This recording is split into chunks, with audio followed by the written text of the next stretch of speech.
Bon dia, soc Miquel Mur i aquestes són les Mur Notícies.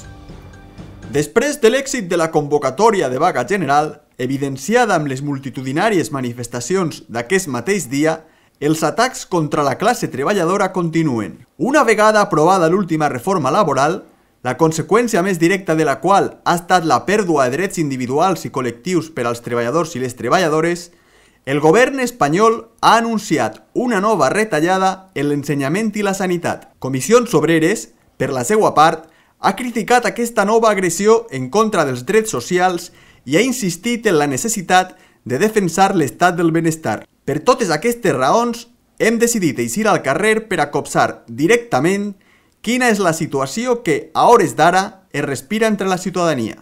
Quina és la teua principal font d'ingressos? El meu treball, el meu salari. Has sofert retallades en els teus drets o condicions laborals en els últims temps? Moltíssimes. Sí, prou. Participares en l'última vaga general del 29 de març? Sí. Sí, activament. Consideres essencial que l'ensenyament i la sanitat siguin públics? Sí, per supost, si no són públiques, la meva família no pot accedir a elles. Els crec essencials i necessaris.